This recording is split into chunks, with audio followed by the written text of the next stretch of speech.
Una tras otra, niñas desaparecían en mercados y pueblos andinos. Nadie entendía qué ocurría, hasta que un solo nombre salió a la luz: Pedro Alonso López. La prensa lo llamó el monstruo de los Andes. En aquella época, las desapariciones de niñas en pueblos y ciudades de la Sierra Ecuatoriana se volvieron un fenómeno inquietante. Al principio, nadie las relacionó. Algunas familias creían que las menores habían escapado de casa, otras sospechaban de secuestros ligados a la trata o incluso a grupos criminales. Pero pronto, los hallazgos de cuerpos en descampados y quebradas empezaron a revelar una verdad mucho más oscura. Lo que nadie sabía era que detrás de esa cadena de desapariciones estaba un solo hombre, Pedro Alonso López, quien años más tarde sería recordado como el monstruo de los Andes.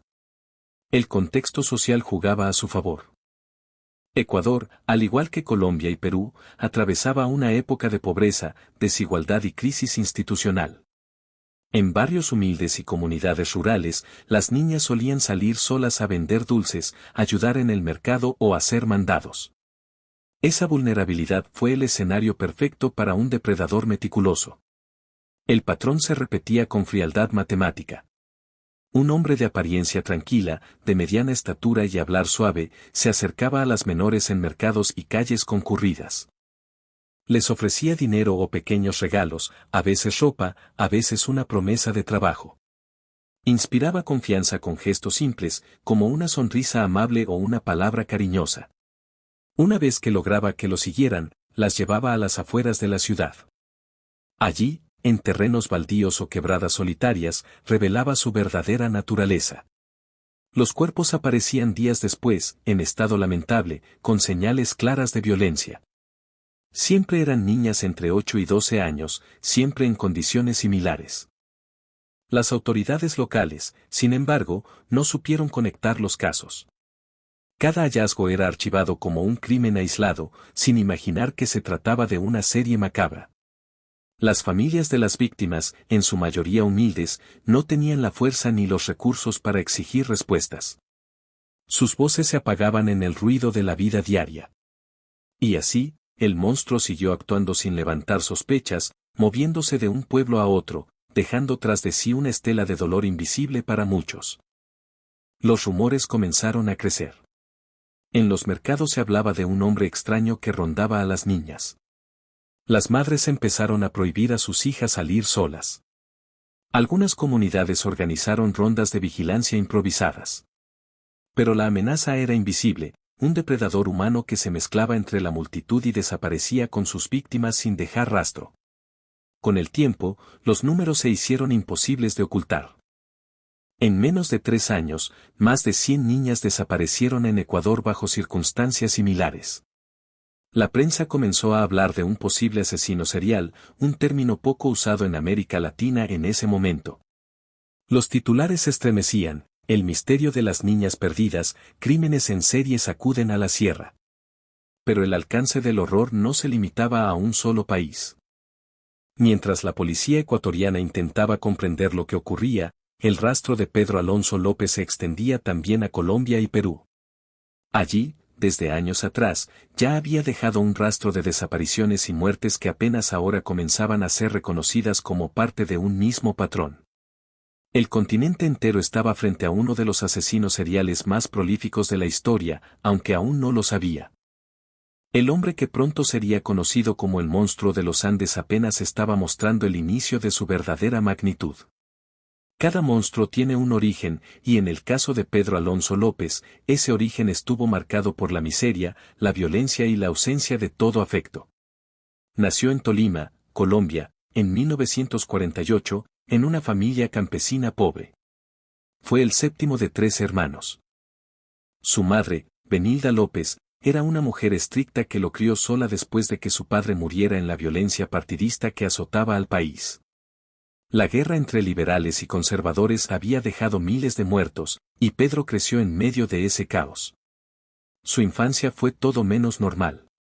Desde muy pequeño, su madre lo maltrataba física y emocionalmente. Relatos posteriores cuentan que, con frecuencia, lo golpeaba y lo humillaba públicamente. No había abrazos, no había ternura, solo gritos, insultos y castigos. A los 8 años, un hecho traumático marcó para siempre su vida. López fue sorprendido por su madre en una situación inocente, jugando con su hermana pequeña, pero la mujer interpretó aquello como algo indebido. La reacción fue brutal, lo expulsó de casa y lo abandonó en las calles de Bogotá. Tenía apenas 8 años y ya estaba condenado a sobrevivir solo. En las calles, Pedro conoció la miseria absoluta. Dormía bajo puentes, en parques, en cualquier rincón. Para sobrevivir, pedía limosna, robaba comida y se unió a bandas de niños abandonados. La capital de Colombia, en los años 50, era un lugar hostil donde la pobreza y la violencia eran parte de la rutina diaria. Fue en ese entorno donde sufrió sus primeras experiencias traumáticas a manos de adultos que abusaron de su vulnerabilidad. López contaría más tarde que esos episodios lo llenaron de odio y confusión. Nadie lo protegió, nadie lo escuchó. Su niñez quedó marcada por un abandono total, lo que deformó poco a poco su visión del mundo y de sí mismo. En un intento de escapar de esa vida, a los 12 años buscó refugio en un colegio para huérfanos administrado por monjas. Allí encontró cierta estabilidad, techo, comida y algo de disciplina. Sin embargo, ese respiro duró poco. Fue expulsado tras ser sorprendido en un comportamiento considerado indebido con otro niño. De nuevo, la calle lo recibió con su crudeza. En la adolescencia, Pedro se convirtió en un muchacho errante. Vagaba de ciudad en ciudad, buscando trabajos ocasionales que nunca mantenía. Vendía objetos en la calle, limpiaba zapatos, hacía pequeños oficios. Pero en cada lugar cargaba consigo una sombra, una mezcla de resentimiento, soledad y rencor contra el mundo. A los 16 años, según sus propios relatos, fue víctima de un secuestro por parte de un hombre adulto que lo mantuvo retenido durante varios días. Esa experiencia, sumada a los abusos anteriores, profundizó aún más su trauma psicológico. Con el tiempo, comenzó a desarrollar fantasías de control y venganza, especialmente dirigidas contra los más débiles, las niñas. La falta de afecto materno, el abandono, la violencia callejera y las experiencias traumáticas se convirtieron en la base de su personalidad adulta. No conoció amor, no conoció protección, no conoció guía. Solo conoció el rechazo, la soledad y la humillación. Ya en su juventud, López mostraba señales de perturbación. Era reservado, desconfiado y tenía explosiones de ira repentinas. Vagaba sin rumbo por distintas regiones de Colombia, como si buscara un lugar donde encajar, pero sin encontrarlo jamás. Su apariencia de hombre común lo hacía pasar desapercibido, pero dentro de él crecía una oscuridad cada vez más difícil de contener. Ese niño abandonado bajo un puente en Bogotá, aquel adolescente rechazado por todos, terminaría convirtiéndose en uno de los asesinos seriales más prolíficos de la historia. Su infancia no explica sus crímenes, pero sí revela el caldo de cultivo en el que se gestó el monstruo. El pequeño Pedro Alonso López, marcado por el odio y la soledad, ya no existía. En su lugar comenzaba a nacer el monstruo de los Andes. Al llegar a la adultez, Pedro Alonso López se había convertido en un hombre errante. Sin raíces, sin un oficio estable, vagaba de ciudad en ciudad como una sombra. Nadie sospechaba que aquel joven de aspecto común, con mirada esquiva y voz suave, escondía dentro de sí un odio creciente y una obsesión enfermiza que pronto lo empujaría a cruzar la línea del crimen. Los primeros indicios aparecieron en Colombia a finales de los años 60. López se acercaba a niñas de entre 8 y 12 años en mercados, plazas o caminos rurales. Con promesas de dulces, monedas o pequeños regalos, lograba ganarse su confianza. Luego las llevaba a lugares apartados, descampados o zonas poco transitadas. Allí las sometía a agresiones brutales, que casi siempre terminaban en la muerte de la víctima. Al principio, actuaba con cautela. Sus crímenes eran esporádicos y elegía lugares donde sabía que la policía tardaría en reaccionar.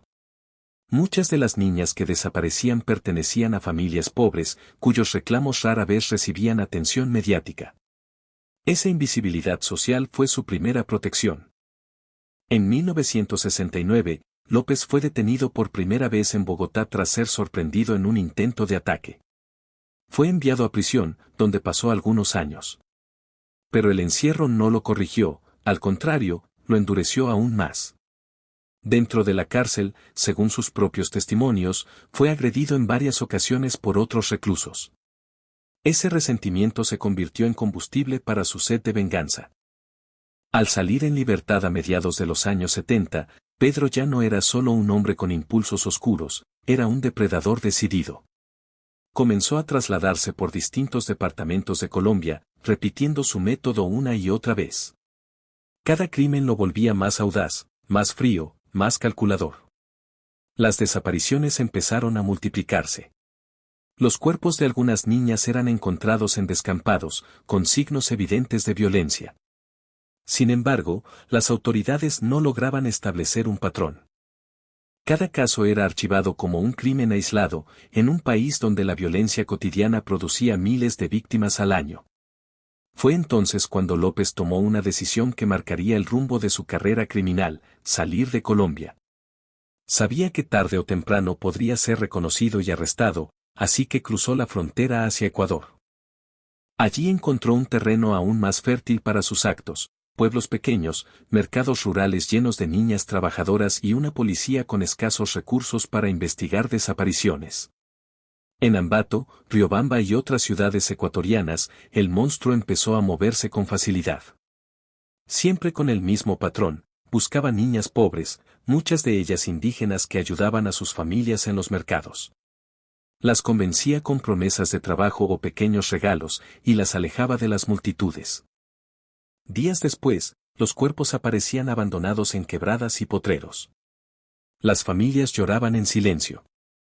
La pobreza, la discriminación y la indiferencia de las autoridades hacían que sus voces apenas fueran escuchadas.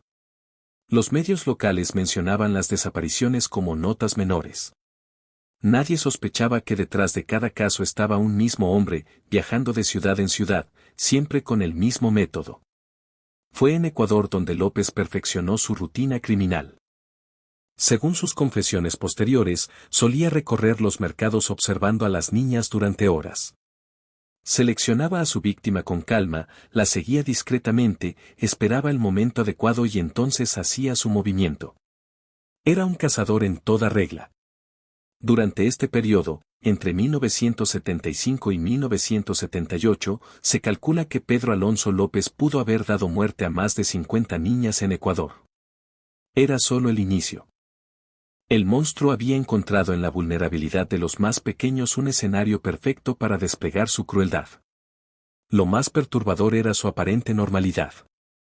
Quienes lo conocían superficialmente lo describían como un hombre tranquilo, incluso servicial. Nadie podía imaginar que aquel sujeto de hablar pausado y sonrisa tímida era responsable de una ola de desapariciones que pronto alcanzaría proporciones escalofriantes. Así comenzó la leyenda negra de Pedro Alonso López, el hombre que años después sería llamado el monstruo de los Andes. Su carrera criminal apenas estaba en sus primeros pasos. Lo peor aún estaba por venir. Amigos, si esta historia los está dejando con la piel de gallina, no olviden suscribirse al canal y dejar su like. Eso nos ayuda muchísimo a seguir trayéndoles más relatos de crímenes reales. Y ahora, volvamos con el caso. A finales de los años 70, la sombra de Pedro Alonso López se extendía sin control. Lo que había comenzado como ataques esporádicos en Colombia se transformó en una maquinaria de muerte que cruzaba fronteras y sembraba terror en 3 países: Colombia, Ecuador y Perú. El método era siempre el mismo, casi ritual. López recorría mercados y plazas públicas en busca de niñas de entre 8 y 12 años, casi siempre de familias humildes o comunidades indígenas. Les ofrecía dinero, pequeños regalos o la promesa de un trabajo fácil. Con voz suave y apariencia tranquila, conseguía que lo acompañaran. Luego las llevaba a las afueras, a terrenos baldíos, potreros o quebradas. Allí, lejos de miradas indiscretas, desataba toda su violencia. El número de desapariciones empezó a crecer de manera alarmante. En Ecuador, las familias reportaban que sus hijas desaparecían después de haber sido vistas en mercados con un hombre extraño. En Perú, las comunidades andinas también comenzaron a notar un patrón similar. Y en Colombia, donde ya había dejado un rastro de muerte, sus crímenes seguían sumándose al caos de un país marcado por la violencia armada. Las cifras resultan escalofriantes. Según las investigaciones posteriores, López confesó haber dado muerte a más de 300 niñas entre 1969 y 1980.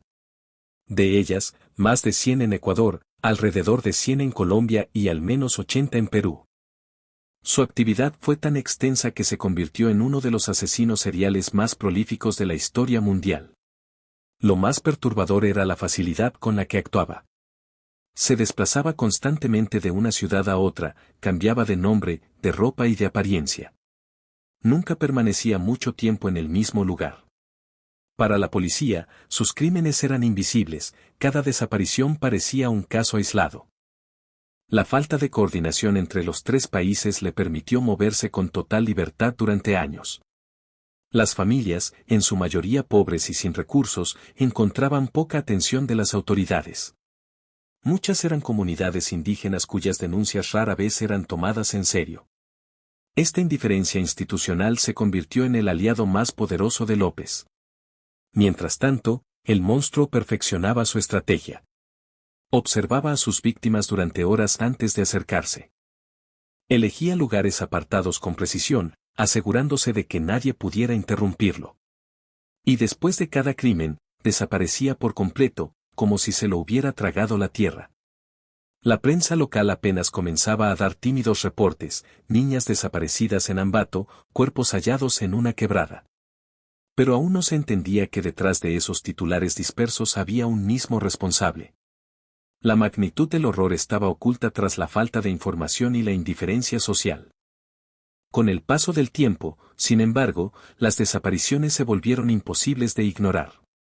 En algunas ciudades ecuatorianas, en menos de un año desaparecieron más de una docena de niñas bajo circunstancias similares. En Perú, comunidades enteras empezaron a organizarse para vigilar a sus hijas. El miedo se volvió parte del día a día. La frialdad de López era sobrecogedora. No actuaba movido por necesidad ni por impulsos momentáneos, planificaba, acechaba y ejecutaba con calma. Sus confesiones posteriores revelaron que sentía una especie de compulsión que no podía detener. Cada vez que mataba, aseguraba que experimentaba una mezcla de alivio y satisfacción que pronto volvía a necesitar repetir. Para finales de los 70, Pedro Alonso López ya era un depredador consumado. Sus crímenes se contaban por decenas y luego por centenas. En 3 países distintos, cientos de familias lloraban la pérdida de sus hijas sin imaginar que todas esas tragedias tenían un mismo origen. El continente entero estaba frente a un monstruo humano que actuaba con total impunidad. Y lo más inquietante era que todavía faltaba lo peor, su captura y la confesión que revelaría la verdadera magnitud del horror. A finales de los años 70, la magnitud de las desapariciones de niñas en Ecuador y en Colombia se volvió imposible de ocultar. Los rumores ya no eran suficientes para explicar lo que ocurría, había un patrón claro, un mismo tipo de víctima, un mismo modus operandi. La gente empezó a hablar de un asesino en serie, aunque ese término apenas comenzaba a usarse en América Latina. Las comunidades estaban aterrorizadas. En ciudades como Ambato, Riobamba o Quito, las madres prohibían a sus hijas salir solas incluso para hacer pequeños mandados.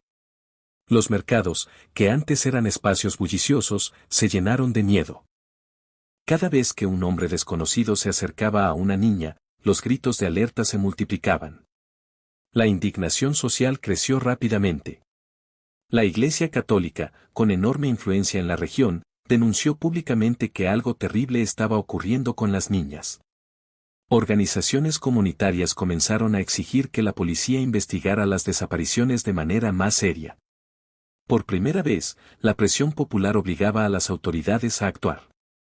Pero la respuesta policial fue lenta y llena de errores. Las instituciones no estaban preparadas para enfrentar un caso de tal magnitud. En Ecuador, la policía trataba cada desaparición como un hecho aislado, sin cruzar información con otras provincias. En Colombia, sumida en el conflicto armado y la violencia urbana, las desapariciones de niñas pobres rara vez recibían atención prioritaria. En Perú, la falta de coordinación y recursos hacía imposible un seguimiento sistemático. Esa desconexión entre los tres países fue el mayor aliado de López. Mientras en Ecuador buscaban a un desconocido que raptaba niñas, en Colombia archivaban los casos como desapariciones sin esclarecer y en Perú los cuerpos hallados eran atribuidos a bandas criminales. Nadie imaginaba que se trataba de un mismo hombre moviéndose por la cordillera de los Andes. Los errores se acumularon. Testigos afirmaban haber visto a un hombre de mediana estatura, con bigote y mirada esquiva, rondando los mercados. Varias veces fue descrito con precisión, pero nunca fue detenido a tiempo. Cambiaba de nombre, se hacía pasar por vendedor ambulante o viajero, y desaparecía antes de que lo pudieran identificar. La presión mediática empezó a ser clave. Los periódicos publicaban titulares alarmantes: niñas desaparecidas en serie, el terror ronda los mercados. Los noticieros mostraban el dolor de las familias, madres suplicando justicia, padres denunciando la indiferencia de las autoridades. Poco a poco, el tema dejó de ser una nota secundaria y se convirtió en una crisis nacional. El clamor ciudadano fue tan fuerte que las autoridades se vieron obligadas a organizar operativos especiales. La policía empezó a vigilar los mercados y a desplegar patrullas en las zonas rurales. Pero incluso así, López seguía burlando los cercos, actuando en lugares remotos donde nadie lo esperaba. Uno de los errores más graves ocurrió en 1978, cuando un grupo de campesinos capturó a un hombre sospechoso que intentaba llevarse a una niña en una zona rural de Ecuador. Lo entregaron a las autoridades, pero, por falta de pruebas formales, lo dejaron en libertad a los pocos días. Ese hombre era Pedro Alonso López. La noticia de esa liberación se supo después y desató la furia popular. La policía tuvo al monstruo en sus manos y lo dejó escapar, gritaban los titulares. El error fue devastador, en los meses siguientes, decenas de niñas más desaparecieron. La presión social alcanzó su punto máximo. Familias enteras marcharon en las calles, comunidades indígenas se organizaron para vigilar a los suyos y en los templos se pedía protección divina. El miedo ya no era solo local, era nacional. En Ecuador, Colombia y Perú, todos sabían que había un depredador suelto. Pero todavía nadie conocía su nombre, ni la verdadera magnitud de su horror. El desenlace se acercaba. Y cuando finalmente fuera capturado, lo que confesara ante las autoridades sacudiría a todo un continente. En 1980, la ola de desapariciones en Ecuador alcanzó un punto insostenible. Los rumores se convirtieron en certeza: un depredador humano estaba cazando a las niñas en los mercados y pueblos de la sierra. La presión social era tan intensa que las autoridades, por fin, desplegaron operativos en distintas ciudades. Fue en ese contexto cuando Pedro Alonso López cometió el error que lo llevaría a la captura. En la ciudad de Ambato, un grupo de comerciantes observó a un hombre extraño intentando llevarse a una niña. El sospechoso fue retenido por los propios vecinos y entregado a la policía. En un inicio, López se mostró tranquilo, negando todas las acusaciones. Pero cuando los agentes comenzaron a interrogarlo, su fachada se derrumbó poco a poco.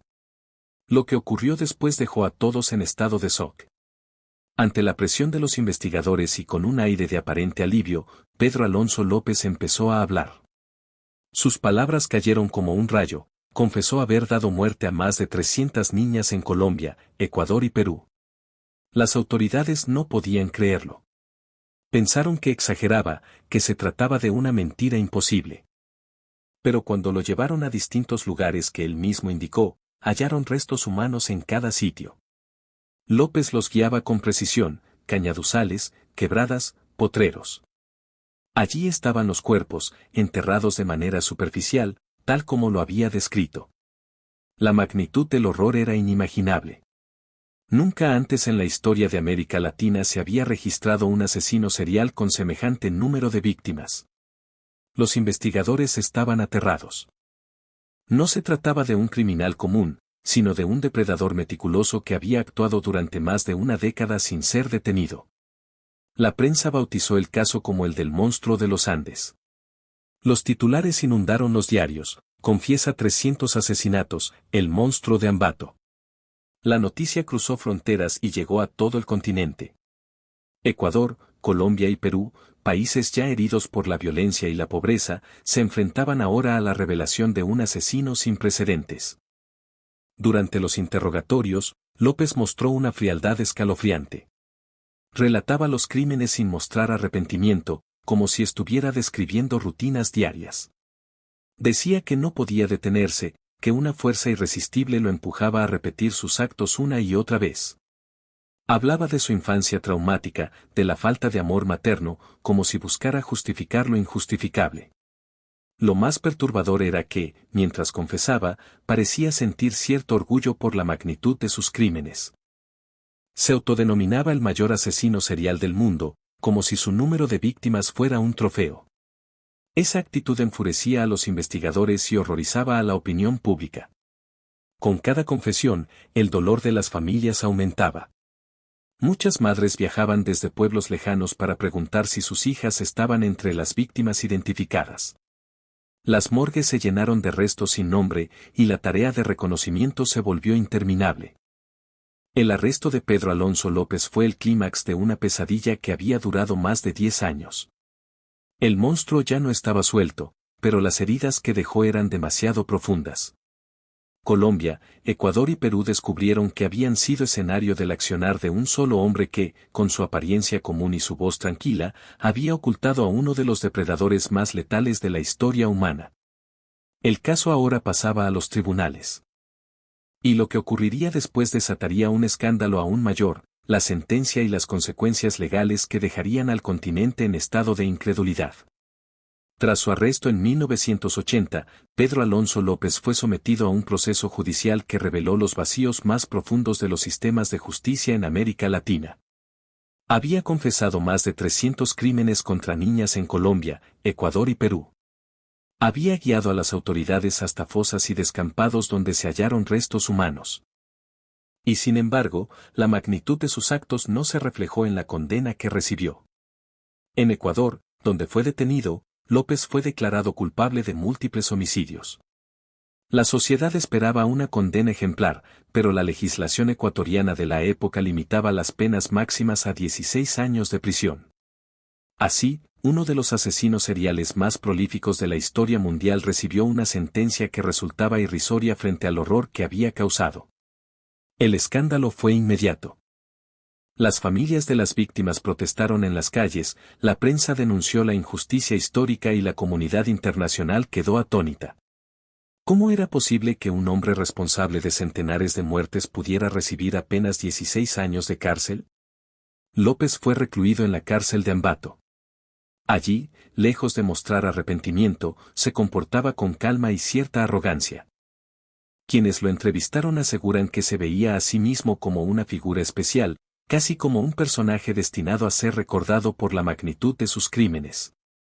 En 1994, tras cumplir su condena, fue trasladado brevemente a Colombia para enfrentar cargos pendientes. Sin embargo, las inconsistencias legales y la falta de coordinación entre países impidieron que recibiera una condena ejemplar. En lugar de pasar el resto de su vida tras las rejas, López fue liberado en 1998. La noticia de su libertad cayó como un balde de agua fría sobre Colombia, Ecuador y Perú. La sociedad no podía creer que el monstruo de los Andes volviera a caminar por las calles.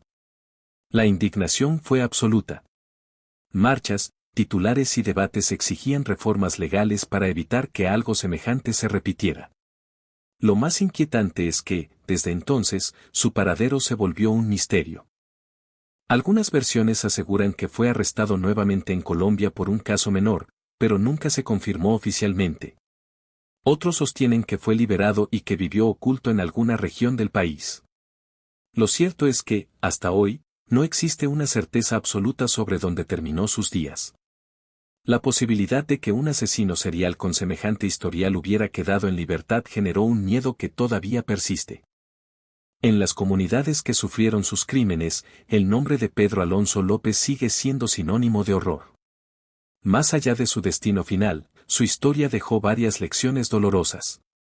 Expuso la fragilidad de las instituciones judiciales, la falta de coordinación entre países y la indiferencia con que las sociedades suelen tratar las tragedias de los más pobres. López atacó principalmente a niñas indígenas y de familias humildes, cuyas voces fueron ignoradas durante demasiado tiempo.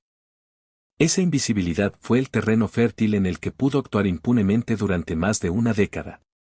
Hoy, más de 40 años después de su arresto, su figura sigue siendo estudiada por criminólogos como un caso extremo de violencia serial.